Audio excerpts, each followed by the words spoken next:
Billionaire finds his paraplegic adopted daughter crawling through the house. He expected the hush of a house that knows it's been left to itself, the faint hum of air conditioning, the echo of marble, the distant click of the estate's automated systems. He expected the careful order that money buys, the staff schedules, the sealed guest rooms, the daily reports. He did not expect the small, urgent sound of fingernails whispering across cold tile. Robert Hayes had left at dawn for a meeting in another city. He was supposed to be gone for 3 days. A schedule change, an earlier flight canceled, a spare hour, an errand logistics decision that would fracture the narrative he'd been telling himself for years, that his wealth bought him safety for those he loved. He still remembered closing the doors, watching the gates sweep shut, nodding to the head housekeeper, trusting that the routines would hold. The house had always been a fortress of perfect routines, until it wasn't. He found her in the land of marble and mid-century furniture, where the imported rug stopped and the stone floor took over.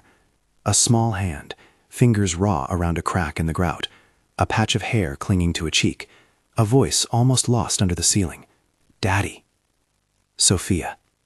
He had adopted her 3 years earlier, after a hospital stay abroad left him certain of one thing, that he would not let a child be alone ever again.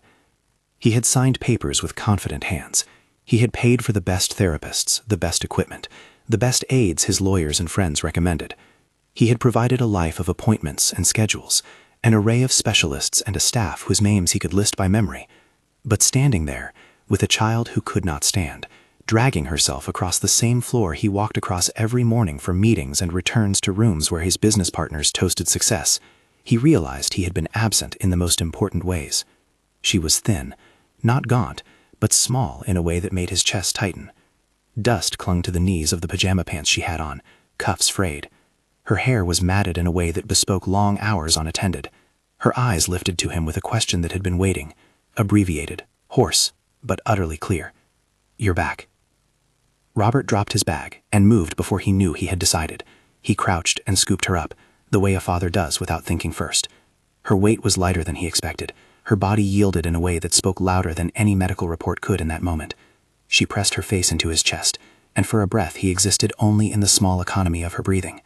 Then the house sighed into life behind the closed door, and someone else stepped forward with the practiced smile of a stage actor. Isabella had been with them for nearly 2 years as head caregiver. She crossed the doorway with a tray in her hands as if she had merely been serving tea. Her hair was pinned, her blouse ironed, her smile calibrated to the expectation she believed he had of the home, that everything would appear normal no matter what happened inside it. Robert felt the wall of that calm like a physical thing, glossy, rehearsed, slightly too bright.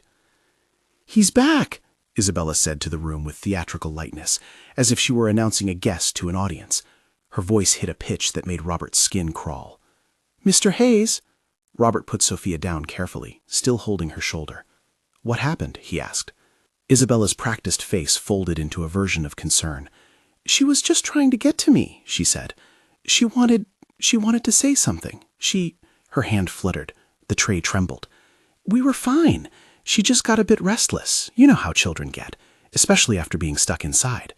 There was a gulf between the smallness of Isabella's explanation and the image in front of him. Robert's eyes moved involuntarily across the room. The wheelchair, Sophia's custom wheelchair, the one that had been ordered and paid for at vast expense, was not in its usual place by the south window. There was a blanket bunched on the couch where it shouldn't be. The back of a medical brace peeked from behind a linen cabinet like a discarded prop. A TV remote lay a foot from a child's dropped sock. None of it matched the story Isabella was offering. "Where's the chair?" he asked. Isabella faltered. Her smile narrowed into a different shape, careful, rehearsed. "We had a problem with one of the motors last week," she said quickly. "I called maintenance. They said they'd look at it tomorrow. It was only acting up. I wanted to spare you the alarm." It was the sentence the house administrators would expect. Technical explanation, defer to the team, postpone the issue. But postponing a child's mobility is not a technicality. Not for a child who depends on devices every hour. Not for a child whose therapy sessions were built around that chair. The impossibility of it moved through Robert like a cold current. He set Sophia on the couch, careful not to jostle her, and took a breath that felt too big for the space.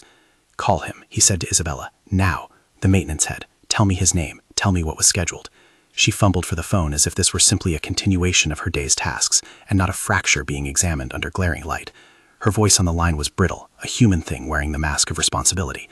When she hung up, she looked at Robert with something she wanted him to construe as the exhaustion of care. "They'll be here tomorrow. They said it was fine for tonight." Robert's eyes swept the foyer, the service entrance, the corridor that led to the staff quarters. There were other small things. A child's bath towel crumpled under a table, a calendar on the wall with therapy appointments crossing out beyond the date, a series of printed forms on the dining table, the top one bearing the logo of a therapy clinic and a bold stamp across the page. Cancelled. He didn't ask that question aloud. He knew the possible answers before forms could speak. He felt an old and ugly word prickle at the edges of his mind: neglect. He pushed it away and asked instead, "Why wasn't I told? Where's the logbook?" Isabella's eyes narrowed, as if to say she had been keeping track of everything that mattered. "We are here. I am here." She wanted nothing for which anyone would worry. Her hands smoothed her skirt. Her gaze flicked to the couch, to Sophia, registering a calculation. "You must be tired. You should rest. She's fine now." Something in Robert snapped, not into a scene of rancor, but into urgent clarity. The decision that followed was simple, because it was moral. They would not test the limits of this explanation. She was his responsibility now, in a way that could not wait for a maintenance schedule. "Hospital," he said. Isabella's calm more quicker now. "We can call Dr. Morris." "Hospital," Robert repeated. "Now." He took Sophia into the car himself. No valet, no assistant, only the urgency of a parent whose illusions had collapsed in the doorway of his own home. On the drive, he kept his hand on the small of her back, feeling her tremor. She murmured something, a breathy string of words. He leaned in to catch them. "Daddy," she whispered, as if naming him anchored reality. The emergency room smelled of antiseptic and the familiar low machinery that had once drawn him in for board meetings at philanthropic hospitals. The nurses were efficient, their eyes moving with practiced empathy. He answered the triage questions: name, date of birth, known conditions. They asked whether the child had been seen by her pediatrician recently. He said yes. He thought of the calendar and the canceled appointment. He thought of the carefully curated list of therapists he had hired, names he could recite like a litany. He thought of the unopened messages on his assistant's phone, the family updates that had become bullet points on a page he no longer read. A young nurse, Carmen, guided Sophia onto a hospital bed and called for a pediatrician. While a technician checked vitals, Carmen had a steady, efficient manner and a way of looking at the child that Robert translated as professional, not pitying. Dr. Elena Morris arrived with a file, a clipboard, and the cleanly measured gaze of someone practiced in the shorthand of medical urgency. "We'll run a full panel," she said, her voice precise. "Blood work, nutritional markers, skin assessment. We'll check for pressure injuries and do a neurological baseline. We need to know how long any deficits have been present and whether there are signs of chronic undernutrition." She spoke with clinical distance, but the sentences were not numb. They conveyed a seriousness without spectacle. The initial results came faster than either of them expected. Lab markers showing low albumin levels, electrolytes outside normal ranges, signs that the child had not received regular caloric intake for weeks. Not a single skipped meal, but a pattern of being underfed relative to needs. The chart showed delayed wound healing. The pediatric nurse noted decreased muscle tone consistent with disuse. Dr. Morris did not say the word the reporters would later use, neglect, but she did say, plainly, "These findings are inconsistent with appropriate ongoing care." Robert sat in a chair that looked like it belonged in a waiting room he himself would have designed. He watched medical professionals talk and move.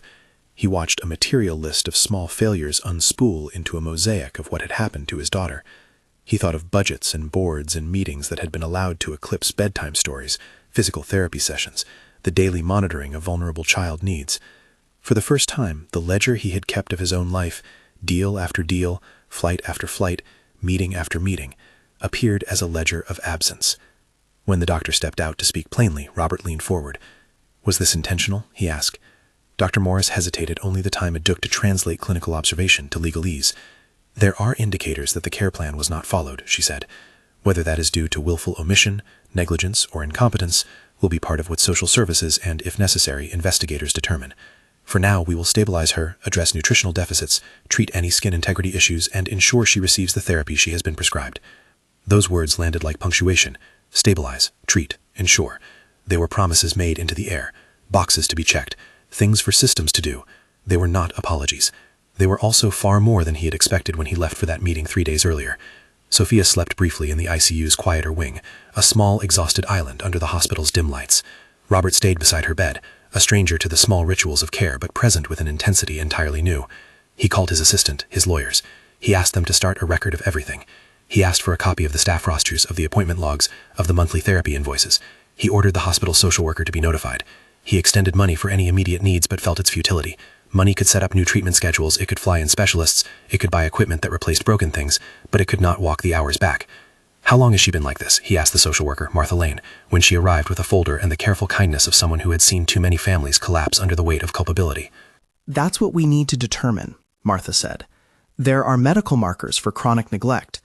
We also take statements, look at appointment cancellations, medication logs, and we interview staff. We consider the home environment, who had primary responsibility. Right now, our priority is stabilizing Sophia and documenting everything we find."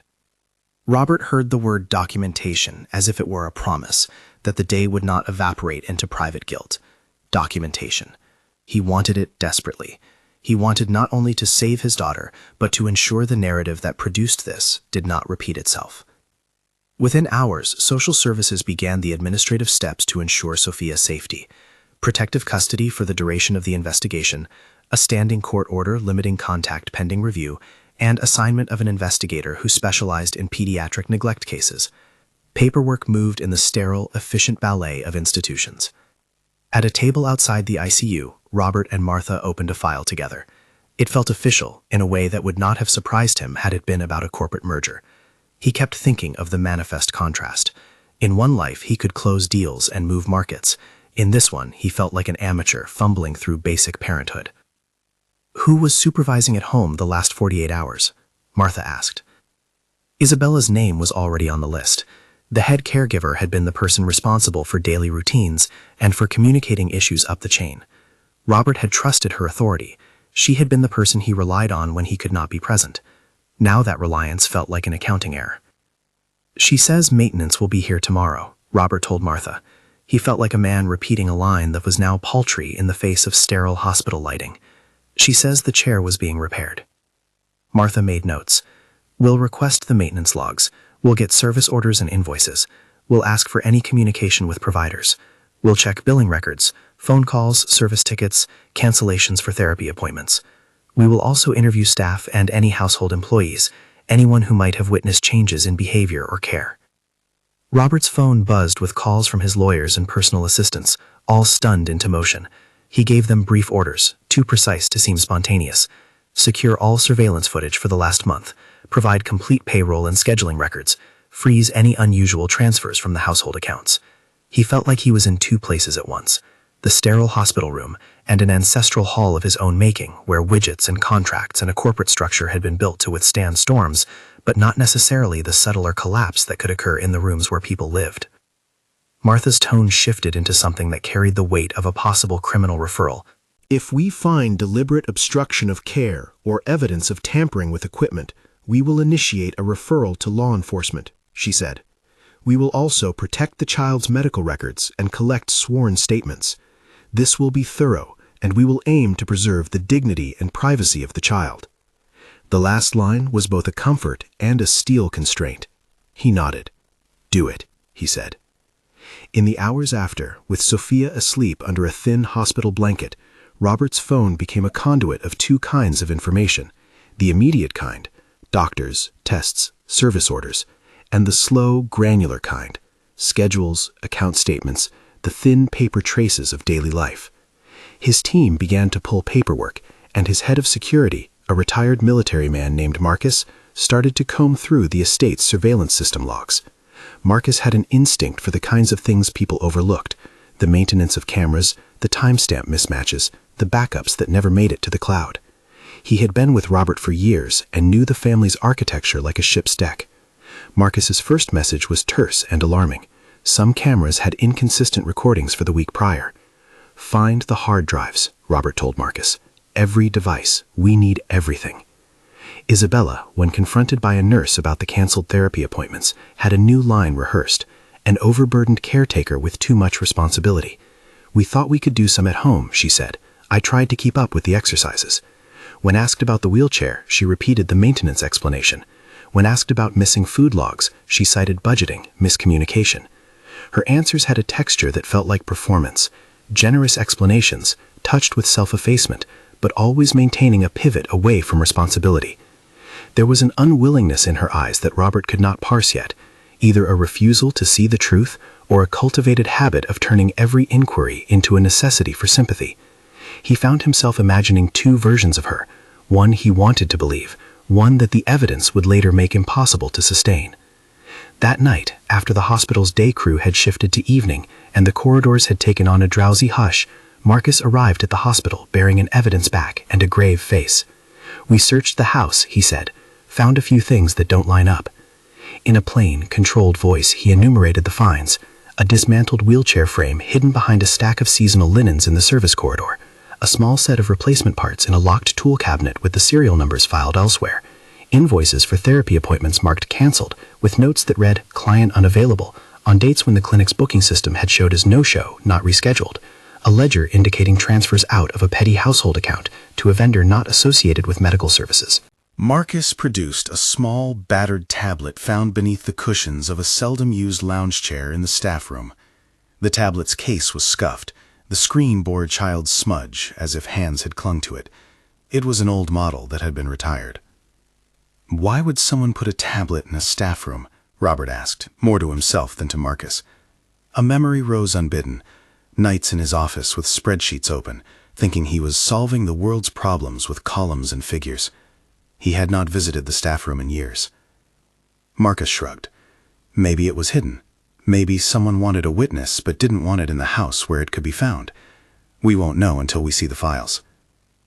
They sat in the quiet of a hospital meeting room, late hours stretching their shadows across a laminate table. Robert watched the way Marcus activated the device with gloves and careful fingers. The tablet came to life, older software crawling through to a home screen. There were folders labeled by dates. A folder labeled S, a single initial, caught Marcus's attention. Inside were short video clips, shaky and domestic, a blurry image of a child in a blanket, a voice, small, young, singing a simple melody. Another clip showed a pair of hands moving a cup away. One file stood out, a front-facing recording where the frame was mostly small, a child's face up close to the lens. The child hummed, then spoke. "Daddy," the child said, the recording so raw it felt like an intrusion. "Do you know I'm here?" For a second, Robert felt the room tilt. The voice on the screen was a child's probe, simple and ancient as a plea. He found himself repeating the word out loud. "Sophia," he said, as if saying her name might undo the sequence of errors that had brought them to this moment. "Get me a copy of the footage," he told Marcus. "Everything." Marcus nodded. "I'll secure it and make backups. We'll get forensic copies. We need chain of custody intact if this becomes evidence." It is one thing to order people to do things. It is another to witness them comply. As Marcus fingered the tablet, as he began the slow process of copying files into a sealed drive, Robert noticed how the smallness of domestic items could become proof. A child's tablet that had been relegated to the staff room could become an archive of a life. The house is quiet, the maintenance schedule, the canceled appointments, all of these were now capable of being translated into documentation. He felt for the first time since the hospital room's fluorescent lights, a sober sense of action forming. Yet no amount of backup drives or signed affidavits could immediately undo the sight of Sophia on the floor. He felt a surge of shame so raw it made his throat ache. He had believed his presence was equivalent to provision, that by creating infrastructures, teams, payments, lists, he had secured protection. He had been wrong. He had been present on paper and absent in practice. At 3 a.m, with the hospital outside settled into a rhythm of machines and soft footfalls, Robert sat with his daughter sleeping peacefully for the first time that day. He held her hand, small and warm. He had thought before that he could buy everything necessary for her life. In this narrow, unadorned moment, the purchase he had not made and could not simply pay for was presence. He promised himself then a kind of reconstitution. The vow was not theatrical. It did not issue from a place of grand statements. It was elemental. He would be there. He would prove this through time, through the daily rituals he had outsourced for too long. He would learn the names of the therapists, the schedules, the small cues that meant a child was thriving rather than merely surviving. He would sit through feeding exercises and repetitive therapy tasks. He would sell, restructure, take leave, whatever it required. That resolve felt raw and honest. It felt like a beginning. But beginnings have consequences, and consequences have their own geometry. Before Robert could enact any of those promises, the first layer of investigation had to be peeled back. The tablet's initial footage, the missing wheelchair, the canceled appointments, these were only the first quiet openings into a larger pattern. Marcus's team tugged further that night and found more threats. A maintenance log with a service ticket unsigned returned as completed, recorded voice messages on an administrative phone left unanswered, a petty cash accounting with odd transfers. The estate's internal cameras had been set to a reduced recording schedule, Marcus noted, a detail that might be explained by oversight or by design. When asked, the security company told them that the hard drives would have backups, but the last full archive was incomplete for certain dates. Those gaps were not merely technical, they were yawning spaces where proof could be missing. Marcus frowned at the term incomplete, like a man who had been given a map with erased roads. People make mistakes, Isabella had said earlier, as if to inoculate herself against any accusation. But the pattern of small mistakes, Marcus argued, was not a single human slip. When you add them up, he said, they start to look intentional. Robert felt the chair under him as if it were a witness. The mind that had negotiated billion-dollar deals had no template for this, for the slow feeling of being both defendant and plaintiff in his own life. He wanted answers, but he also feared them. Fear and resolve fought on a broken loop inside him. As dawn creased the skyline, Robert spent the morning in conversations that in another life would have been routine. Lawyers, hospital administrators, insurance representatives, but the conversations were taut with a new edge. His legal team suggested immediate steps: secure custody temporarily, file for an emergency order preventing removal of the child from hospital care, compile medical records and staff rosters. The word criminal threaded through their sentences with a cautious, inevitable gravity. They advised caution with public statements. Reputation could not be allowed to obfuscate the work needed to protect the child, they said. He told them he had no interest in reputation now. He wanted his daughter's life. The house, meanwhile, began to look like a place where every surface could be evidence. Marcus sent over a list of things to secure: the maintenance room, the staff quarters, certain boxes in the garage. He asked for a small team to interview staff quietly, to preserve both dignity and factual accuracy. He asked Robert to prepare a statement of facts for the social worker. Robert felt absurdly grateful for his team's competence. It was the one currency that could be converted immediately into action.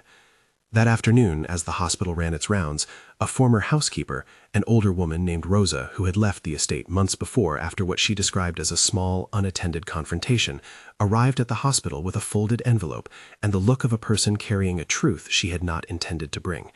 Rosa's hands trembled when she placed the envelope into Marcus's care. Inside were notes, descriptions of missed meals, a list of dates when therapy had been canceled with notations like, "not worth the trouble," and a small photocopy of a work schedule that had been altered. She would later give a formal statement. For now, she simply said, "I couldn't keep it in my chest anymore. I saw her trying to get to the kitchen and being stopped. I tried to speak up and I was told I didn't understand." The rawness of Rosa's confession pierced the institutional calm like a shard. It wasn't dramatic in the ways television may conceive of confession. It was quiet, granular, the sort of testimony that, when stitched together, becomes undeniable. By evening, the investigative team sat around a table with a map of the estate and a printed list of anomalies. The tablet remained on the table, a physical promise of the child's voice, the small domestic videos saving the textures of days. Robert watched his life rearrange itself into a new urgency. He was no longer the man who only ordered from a distance. He was the man who had to be present and accountable, whose absence had opened a space where neglect had taken root.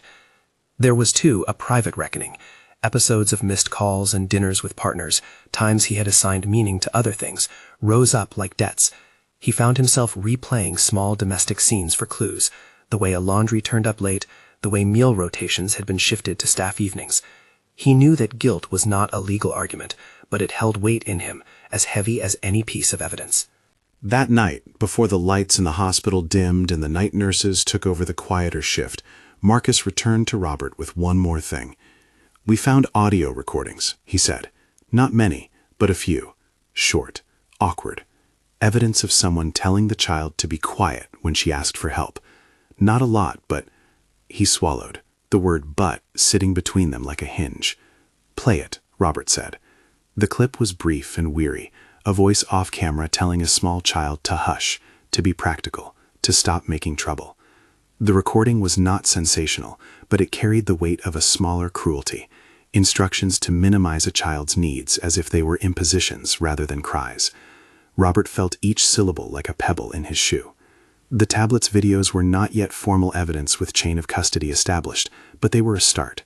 They were the first public breath of the truth. They were also a private scream. He thought, with a clarity that felt like a new birth, of the work ahead. Legal filings, forensic copying of files, interviews, the unspooling of a life that had been hidden in plain sight. He thought of the need to restructure his days, to trade meetings for therapy sessions, to dismantle his own justifications for being away. Outside, the sky was cooling into night. Robert walked the hospital corridor to the small window and looked back at where Sophia slept. He had money enough to do almost anything, but money alone could not repair the hours stolen.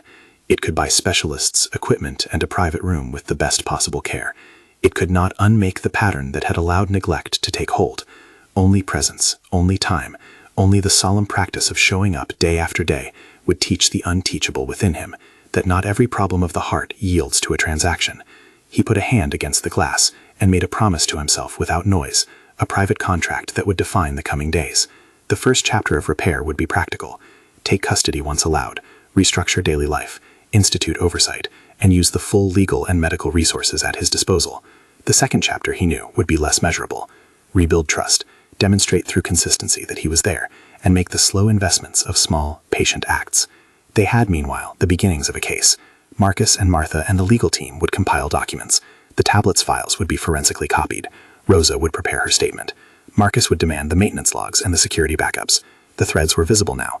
The question was whether those threads would pull them to a resolution that was swift and just, or whether they would meet the inertia of systems and explanations and centuries of excuses. He felt anger rising too, directed at Isabella, yes, but also at himself for having been told that provision equaled protection. He had built an architecture around his daughter's life and assumed its mere existence was a shelter. That assumption had been naive and cruel. It deserved to be undone with thoroughness. At home, someone would be setting out an alibi, rehearsing the phrase, "We tried our best," in various tones. Robert expected theatrics now, denials, rationalizations, glossy press statements intended to soothe. He also expected legal maneuvering. He gave Marcus precise orders: preserve everything, confront nothing that could contaminate evidence, and prepare to initiate legal steps for an emergency custody petition once Sophia was medically stabilized. Before dawn came fully, he walked back into the ICU and sat with his daughter. She opened her eyes and turned her face toward him. The expression she wore was not accusatory. It was simply that of a child who had endured, and now merely wanted to be with someone she recognized. He lowered his voice, close enough for her to hear. "I'm here, Sophia," he said. "Stay?" she whispered. "I won't go anywhere," he promised. He didn't know yet how to live this promise, but for the first time the words were not empty. They carried the weight of a man beginning to reconstruct himself. Outside the hospital, engines of investigation began to run. The estate's security team prepared to hand over drives. Marcus packed evidence into seals and drives and meticulous logs. The legal team drafted emergency petitions. The social worker coordinated placement with pediatric rehabilitation teams. Each motion, each handoff, translated into a small step toward accountability. And in a quiet corner of a staff room, an old tablet sat, like a piece of testimony waiting to be read. Marcus had copied the files to a secure drive and labeled everything with dates and identifiers. He slipped the original device into an evidence bag. Robert watched the procession of people doing what they did best. He felt the enormity of that network and the smallness of his own previous roles. The day had opened a fissure through which truth began to be excavated. The question was not only who would be held responsible, but how his daughter's life would be rebuilt. There were more recordings on the tablet than anyone had guessed, and not all were as raw as the morning's clip. Some were moments of domestic life, a child singing, a lullaby, a promise spoken into a camera. Others, smaller and more incriminating, were fragments that suggested coordination of explanations and an eagerness to keep certain things from view. Marcus found one file labeled with a date that matched an appointment on the canceled calendar. It was a short clip showing an empty therapy room and a voice in the background saying, "Not today, she won't behave." The voice was not motive of care, it was an erasure. Robert stared at the screen until the images blurred. He felt as if he were witnessing his own abdication rendered in digital detail. "Tomorrow," Marcus said softly, "we'll get forensic copies. We can present them with the medical report. We'll have enough to ask for immediate custody and to ask for a full criminal inquiry into any deliberate obstruction of care." Robert nodded, though inside his throat the words formed a new grammar. Custody, inquiry, criminal, mobilized systems quickly. He also had the raw and private work of being present. As the hospital lights softened and the night team changed shifts, Robert stayed at the window and watched the first suggestions of sunlight paint the glass. He had a day to begin undoing absence and to start building what his daughter needed most: reliable, steady presence. He did not yet know the shape of the legal battle ahead, nor how many defensive gestures Isabella would make, nor whether the records would be complete enough to produce a conviction. He did know this: the protective measures had begun, and the house, which had once been where he hid the world's problems, was now a site of revelation.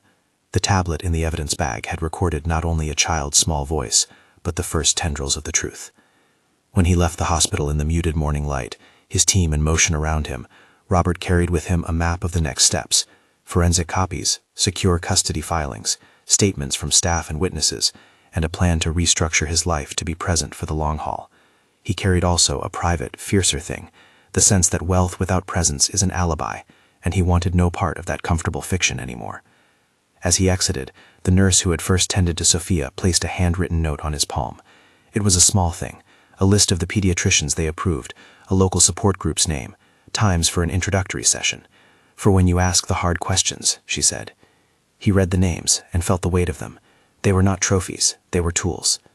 Back at the estate, the house looked unchanged to any passerby. The gates, the lacquered furniture, the garden that rolled to the edge of a property line that no one could easily cross. But inside, where laughter had once been programmed into daily rituals, the fabric had begun to pull. Marcus and his team moved with discreet. If this story is landing in your chest the way it landed in his, tell us where you're watching from, and like the video if you believe every child deserves protection.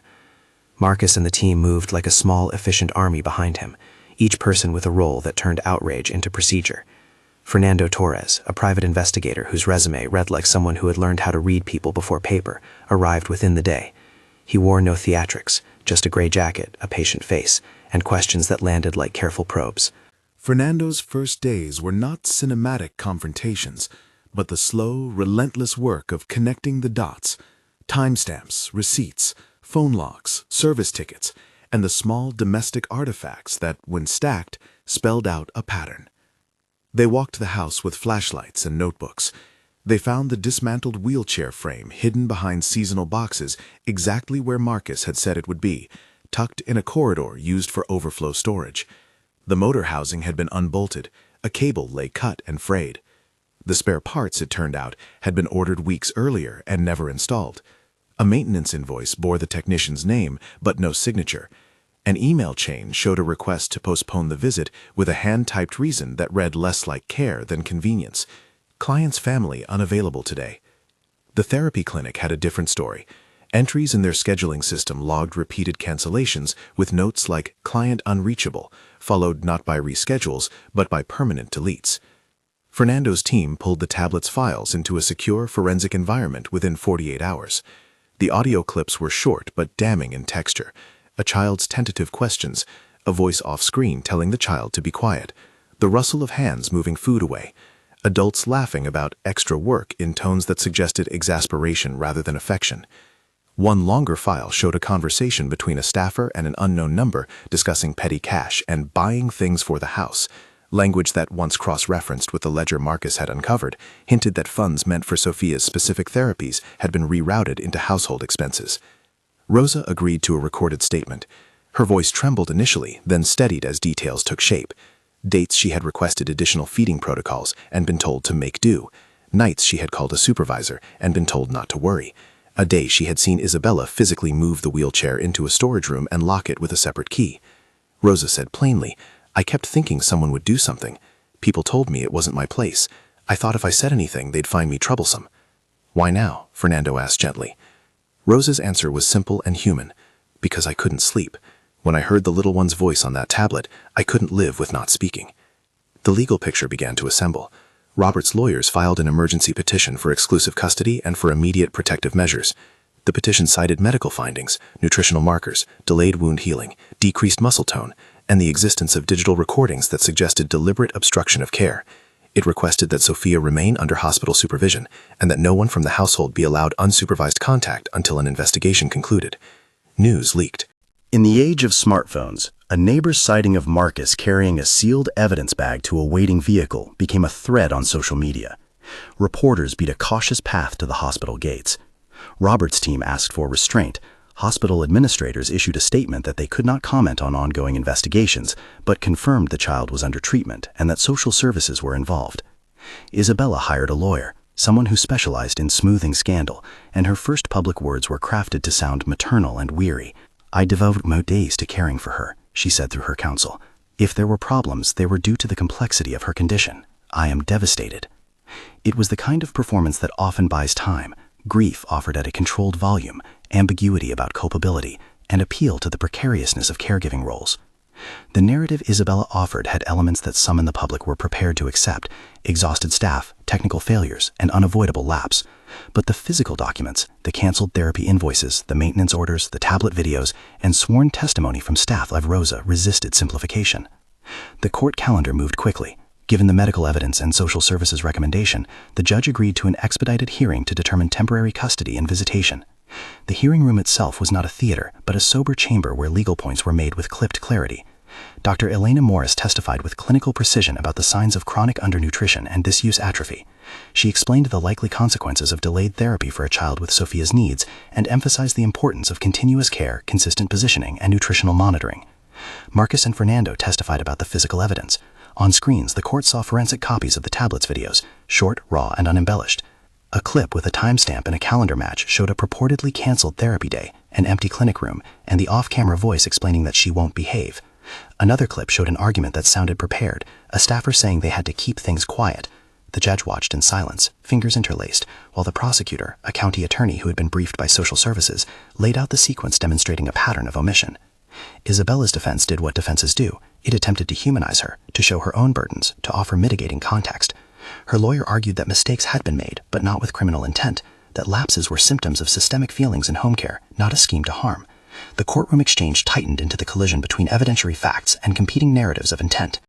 At a crucial moment, Fernando offered a ledger, an internal household account showing transfers reclassified as home supplies that led into accounts associated with non-medical vendors.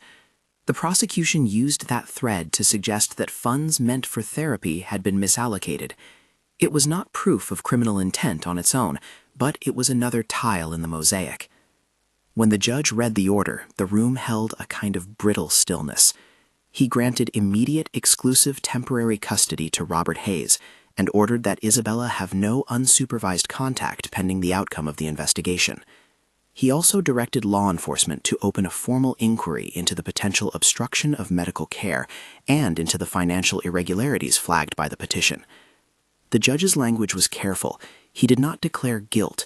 He authorized measures designed to protect Sophia and to allow investigators to pursue the facts. The ruling, once entered, rippled outward. For the press, the headline was arresting: "Billionaire father given custody after shocking discovery." For Robert, the ruling was a legal seal for decisions he had already made in his own heart. For Isabella, it meant suspension from her role, and for Rosa, it meant a kind of relief mixed with thin terror. Truth had been told, and now the system's wheels would begin to turn. No immediate criminal verdict followed that week.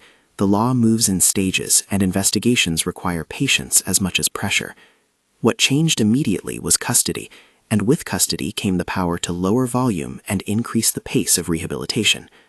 Robert signed the necessary releases, authorized payments for intensive inpatient therapy, and, for the first time in years, rearranged his life around his child's rhythms. He did not sell the company on a whim. He did something less dramatic and in many ways more difficult. He reordered his priorities.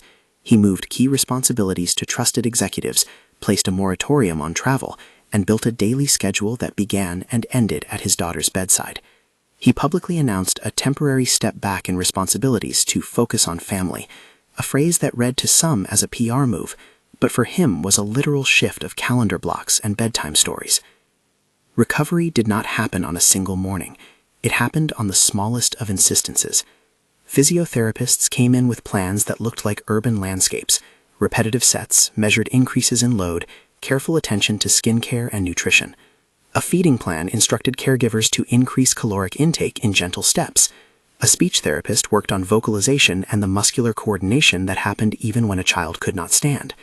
A psychologist opened the first sessions with play-based approaches, not probing at trauma all at once, but with slow invitations.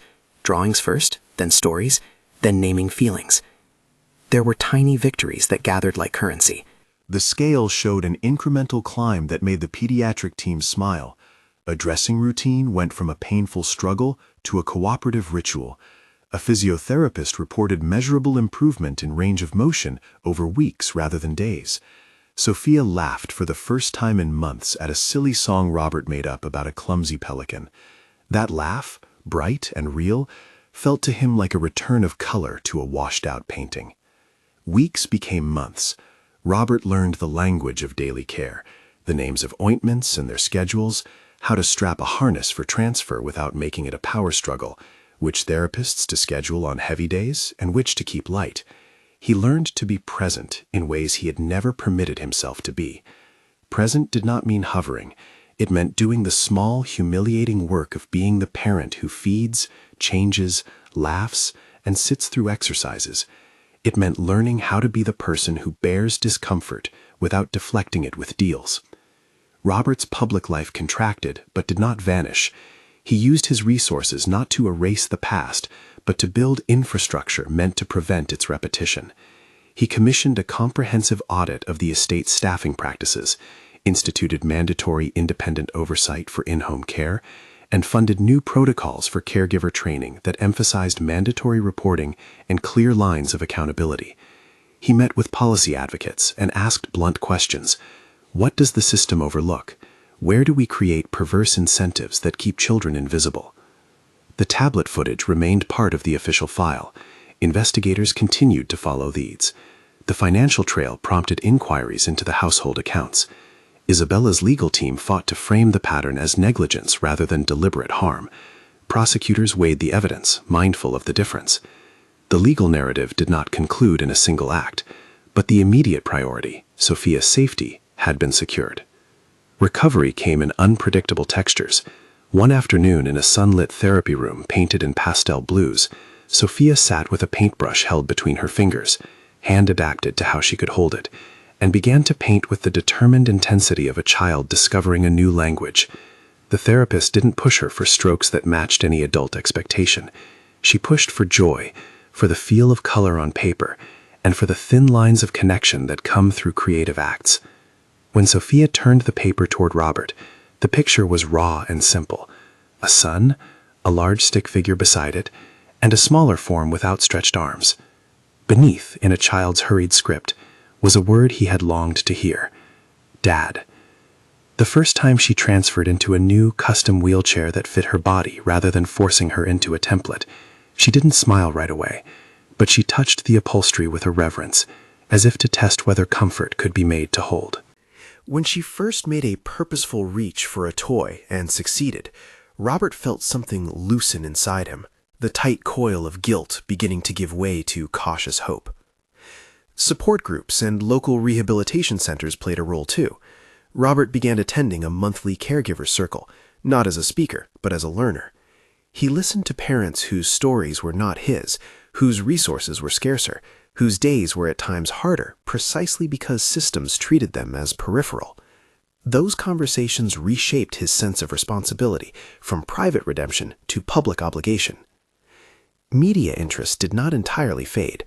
Investigative journalists traced similar stories, cases where household staff had been allowed to function with minimal oversight and where billing irregularities masked canceled care. A feature piece in a national magazine traced the line between private wealth and invisible vulnerability, and Robert agreed to an interview that emphasized systemic change rather than personal vindication. He donated funds to a nonprofit that trained home care supervisors and supported legislative efforts aimed at better oversight of private in-home services for medically vulnerable children. There were setbacks. Some medical markers plateaued. A therapy breakthrough would sometimes be followed by a week of regression. On nights when progress seemed to stall, Robert found himself awake with the old ledger of deals running through his mind like a metronome. But he no longer let the ledger run unchecked. He replaced it with appointment reminders and the names of therapists he could pronounce confidently. Isabella's presence in media cycles was a study in legal defense. Her counsel emphasized complexity and pleaded for a measure of human compassion. Some former staff defended her as overwhelmed. Others offered testimony that contradicted that view. The criminal investigation moved slowly. Procedural safeguards meant that conclusions were not immediate. But the court's custody ruling and the social services actions had already achieved what mattered most to Robert. Sophia was safe, and the structures that allowed neglect to continue had been exposed. As months accumulated, Sophia's world grew. She returned to a kind of childhood that was textured and careful, adapted playdates, swimming therapy with weighted supports that let her feel buoyant, painting classes that tolerated slowness, and a school that provided both accessibility and peers who didn't define her by need. Friends of Robert who had once seen him only at glossy events began to visit for different reasons, to build ramps, to read books at bedtime, to learn how to transfer safely. Robert found a rhythm in small routines that felt sacred. He started each morning with a physiotherapy session, a walk around the garden with Sophia in her chair, the petals of the estate's roses brushing the edge of her sleeves. He scheduled afternoon counseling and late afternoon music therapy, the kind of generous repetition that stitches predictability into a child's day. Night times became story hours. He learned how to read a simple book aloud in a voice that was gentle and never rushed. Sometimes, when he allowed himself a private accounting of how this had happened, he felt a rawness that money could never touch. He had believed that by delegating care, he had constructed a fortress. In reality, he had built walls that obscured the small places where vulnerability needed constant tending. That lesson made him fierce in advocacy, but also humble in practice. He spoke in public about the difference between provision and presence, calling it not a rebuke of philanthropy, but a correction of priorities. Sophia's recovery became an axis for change beyond their family. The nonprofit Robert funded worked with hospital case managers to develop clearer channels for reporting home care lapses. A coalition he joined pushed for a registry of certified in-home caregivers and mandatory periodic audits for households that contracted out specialized pediatric care. These were not instantaneous policy miracles, but they were palpable shifts. Conferences convened, pilot programs launched, and funding allocated for training. The most private of victories came quietly. One summer afternoon, months after the first hospital scare, Robert took Sophia to the beach. It was not a cinematic reveal, but a careful logistical ballet. Adaptive beach chairs, a therapist on standby, a blanket spread, a cooler of snacks. The ocean was gentle that day, light moving across the surface like sewn sequins. Sophia sank her fingers into warm sand, and with a little help, pushed a mound into the shape of a castle. She painted a line with a stick as imagined windows. She laughed at a crab that scuttled too close, her eyes bright with a mischief that felt like reclamation. Robert sat beside her in the sand, a little wind bringing the scent of salt. He watched her press her small hand into the castle, making a dent with the concentration of someone who had earned every space. "Look," she said, turning the stick toward him. "We did it." He felt the word as both an answer and a balm. "We did," he said. He had ached for this, some ordinary image of family that was not an affidavit or an investigation. He had spent months translating tears into schedules and guilt into presence. In this ordinary, sunlit moment, the arc of that labor felt visible. "Stay?" she asked, the same single-word plea that had woken him in the marble hall months earlier. He did not make a lawyerly promise. He made a human one. "I'm here," he said. "I'm not going anywhere." The promise was not a pledge of perfection. It was a commitment to continue showing up when showing up was hard, when work deadlines loomed, when sleeplessness drained him. It was the slow consent to live a life that prioritized this small, fierce person who had once been a note on a calendar. Over the following year, the contours of that life would continue to change, with work redistributed, policies nudged, and a foundation created in Sophia's name to fund oversight and training for in-home pediatric care. The wider world took notice. Reporters followed the foundation's efforts, legislators proposed modest reforms, and other families reached out with their own stories. Some criticized Robert. The very visibility of wealth complicates narratives about vulnerability, but many welcomed the resources and the attention that led to practical improvements. For Rosa, the former housekeeper, there were supports offered that helped her find stable work and counseling. She visited once to bring Sophia a hand-stitched doll, and the two of them sat and talked about small things like favorite songs and the best way to braid hair. Over time, the legal inquiry continued at its own pace. The criminal inquiry remained active. Investigators interviewed additional witnesses and examined financial trails. The law found its path through evidence and procedure. Outside of the courtroom, the more immediate work, healing a child's relationship with a parent, persisted, unglamorous and essential. One evening, as rain began to hush the garden into a steady rhythm, Robert and Sophia sat at the kitchen table with crayons and thick paper. She drew a long line that could have been a road or a river. She scribbled suns and small houses and a stick figure with a balloon. Robert, unfamiliar with the language of crayons, simply followed her lead. They spoke of the day, of silly things and small triumphs. She asked about a friend she had made in painting class and whether they might visit the aquarium next week. He promised they would. Presence, he had learned, is not a singular event, but a pattern. It is an accumulation of small, ordinary acts repeated until trust forms like sediment. It is showing up for therapy appointments and for nights when appetite fades and for laughter that returns in fits. It is also the willingness to transform wealth into mechanisms that protect others, to use power to make systems more watchful rather than more impenetrable. As the months turned, Sophia's features softened from the clinical pallor of early decline to the flushed color of a child regaining steadiness. She still required care and adaptations, and many days demanded patience. But she also reclaimed parts of childhood: a friend who visited on weekends, a favorite blue blanket, a song she hummed when concentrating. Robert learned to measure success not in visible triumphs alone, but in the quieter math of days kept, meals made, appointments honored. When he looked back at the day he opened the front door to find a small hand scraping across marble, he did not pretend to have been a hero. He had been a man confronted with his own absence and given a rare chance to rebuild. The scandal that had exposed the neglect remained a stain, but it also became a hinge for change. He had used the resources at his disposal not merely to redraw the borders of his private life, but to ask collective questions about how society monitors and supports those who care for our most vulnerable. The last scene of the long arc is small and stubbornly ordinary. A sandcastle with a crooked turret, a child arranging shells along its moat, a father patting down wet sand beside her. It is not a cinematic cure, it is a quiet testament. Sophia calls him over to press her thumb into the wet sand and leave the imprint of a small heart. He presses his palm over hers and feels the warmth of it, a physical proof of presence. "I'm here," he says. She smiles up at him with the open, unguarded look of a child who has found a harbor. "I know," she answers. Outside their private shore, systems shifted slowly. New practices took root in some places, not all. Some cases remained unresolved.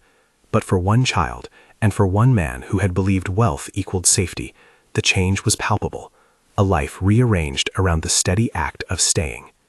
If this story moved you, subscribe for more stories that expose injustice and celebrate recovery, and consider supporting organizations that work to protect vulnerable children.